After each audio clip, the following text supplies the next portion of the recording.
My girlfriend once told me, if you can't handle me, just admit it.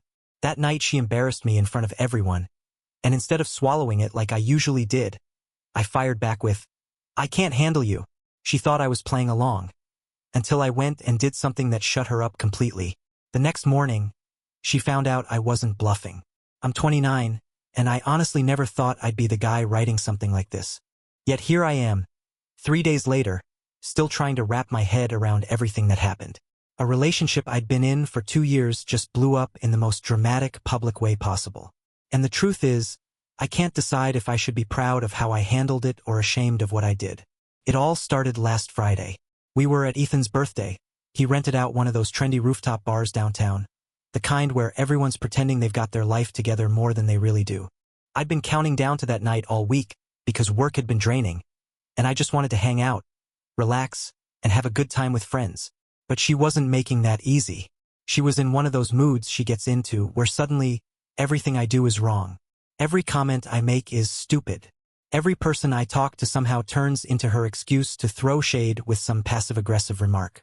I tried not to take it personally. She had a big job interview coming up on Monday, and I figured the stress was just spilling over. So I kept reminding myself to be patient. The real trouble kicked off when I was catching up with my old college roommate. We were talking about a hiking trip we wanted to plan. Literally just comparing camping gear and trail maps, nothing even close to flirting or anything like that. Then she appeared right beside me, wearing that look I'd learned to dread over the past few months. Without missing a beat, she cut into our conversation and demanded to know why I'd been ignoring her all night. I tried to explain, calmly, that I wasn't ignoring her. I was just talking to an old buddy, but she wasn't having it. Her voice got louder, sharp enough that people nearby started glancing over. And then she went for the kill. She announced to everyone within earshot that I was the kind of boyfriend who gave more attention to strangers than to his own girlfriend, that I never cared about her needs, and that she was done being treated like she didn't matter. The room fell silent. 20 pairs of eyes were suddenly locked on us like we'd turned into live entertainment. My face was on fire. This wasn't the first time she'd pulled something like this, but it was definitely the biggest audience she'd ever done it in front of. Trying to save what was left of my dignity, I quietly suggested we step outside to talk in private. She laughed in my face, that cruel little laugh she does when she wants to cut me down in front of people. And then she said it, if you can't handle me, just say so. Her words just hung there, like a dare. Everyone was watching, waiting to see what I'd do. A big part of me wanted to just give in, smooth things over like I always had, and swallow my pride. But something inside me snapped. I looked her dead in the eye and told her, I can't handle you. She laughed again, certain I was playing along with her little performance. She told me to quit being ridiculous, to stop being so sensitive. But the longer I stood there stone-faced, the more she realized I wasn't joking. I excused myself, apologized to Ethan for the scene, and headed for the exit. She followed me to the elevator, bouncing between angry and confused, asking what the hell my problem was. I told her plain and simple. My problem was that I meant what I said. I couldn't handle her anymore. The elevator ride down was silent. She just kept staring at me, like she was seeing someone she didn't recognize. And maybe she was. When we hit the lobby, I told her I was going home alone and suggested she call a friend to pick her up. She asked if I was breaking up with her right there, and I told her we'd talk tomorrow when we were calmer. But deep down, I already knew there wouldn't be a tomorrow. When I got home, I did something I'd never done before. I blocked her number. Not for the night, not as a punishment, but permanently. Then I went through every single social media platform, Facebook, Instagram, Twitter, Snapchat, and cut her out there too. Changed my Netflix and Spotify passwords. Deleted her contacts from everywhere. I was done. But even that didn't feel like enough. The shame and anger from the party were still eating at me, and I realized I was sick of always being the understanding one. I was done being the guy who forgave, who bit his tongue, who played the bigger person. So I went a step further. I opened my laptop and started typing. I made a timeline, every public embarrassment, every manipulative move, every time she'd cut me down in front of others. I wasn't nasty about it. I didn't throw insults or attack her personality, but I laid it all out with cold, clear facts. Then I shared it. Not to the world, but to our mutual friend group, the same people who saw her antics at the party, the same ones who had witnessed her behavior for years but stayed quiet to avoid drama. I sent it to a dozen people, close friends, I told them I wasn't asking anyone to pick sides, just that I needed them to understand why I'd be pulling myself out of the circle if she was around. The response hit me faster than I expected. My phone lit up with messages, and what surprised me most was how many of them were supportive. Turns out, I wasn't the only one who felt uncomfortable with her behavior. 3 different friends admitted they'd wanted to speak up for months, but didn't know how. 2 others told me they had quietly stopped inviting us to smaller hangouts because she always stirred up drama. One friend said he and his girlfriend had actually talked about how controlling she could be. Another reminded me of that housewarming party 6 months back, when she tore into the food and decorations loud enough for the whole room to hear. I realized I'd been so deep in it that I'd convinced myself this was normal. Everyone else could see it wasn't.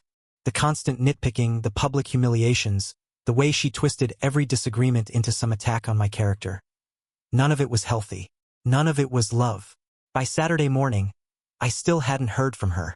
Maybe she was too stubborn to reach out, or maybe she was just waiting for me to crawl back like I always had. But this time, she'd be waiting forever. By Saturday afternoon, my phone started lighting up with calls from numbers I didn't recognize. At first, I ignored them, but eventually I realized it was her. She'd borrowed her friend's phone to try to reach me. When that didn't work, she tried her sister's number, then her mom's. I let every single call go to voicemail. The messages she left were all over the place. 1 minute she was raging, demanding I unblock her and accusing me of being childish. The next, she sounded almost lost, confused why our mutual friends were suddenly acting strange around her. And then, almost out of nowhere, her tone shifted again. This time pleading, begging me to tell her what she'd done wrong and asking me to please talk to her. By Sunday night, she finally figured it out. Someone in our circle must have slipped up, because she managed to piece together that I'd shared my side of the story with our friends. The voicemails grew more frantic after that. She called me manipulative, accused me of trying to turn people against her, and said I was wrecking her friendships and destroying her social life over what she claimed was just one argument. But that's the thing, it wasn't just one argument. It was 2 years of little fights piling up until they became something poisonous. 2 years of walking on eggshells, managing her temper, and sacrificing my own peace just to keep her from exploding. Update 1. Monday morning brought a twist I hadn't expected. I woke up to a text from Ethan, the guy whose birthday party had gone off the rails. The message came from his girlfriend's phone, because I'd blocked him too after realizing he'd been quietly enabling her behavior for a while. He said she had shown up at his apartment Sunday night in tears, demanding to know what I told people about her. When he tried to stay neutral, she accused him of being part of some conspiracy. Apparently, she spent an entire hour dissecting every friendship in our group, convinced that everyone had been gossiping about her for years. The irony wasn't lost on me. She was outraged that people might be talking about her behavior, all while proving exactly why her behavior was something worth talking about. But the real gut punch came Tuesday morning. At work, a coworker who happened to be friends with her cousin dropped something on me that made my stomach sink. He said she'd been telling people for months that I was emotionally abusive, that I isolated her from her friends, and that she was thinking about leaving me because of how controlling I was. I sat in my car on my lunch break, just staring at the dashboard, trying to process it. While I had been breaking my back to accommodate her moods and smooth over her blow-ups, she'd been painting me as the villain all along. Every time I tried to avoid a public scene, every time I suggested we talk privately instead of fighting in front of friends, she twisted that into proof I was trying to control her. Suddenly, that long message I'd sent to our friends didn't feel like petty revenge anymore. It felt like self-defense. If I hadn't laid out the timeline, if I hadn't given context to what everyone had already witnessed, her story would have stood unchallenged. And eventually, people would have believed her. Wednesday was when things really escalated. My downstairs neighbor knocked on my door looking uneasy.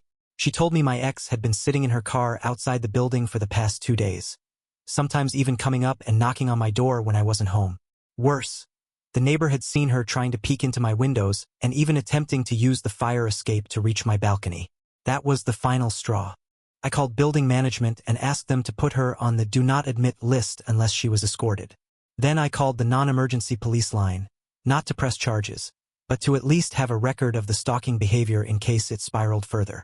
That evening, she finally managed to get through to me, but not directly.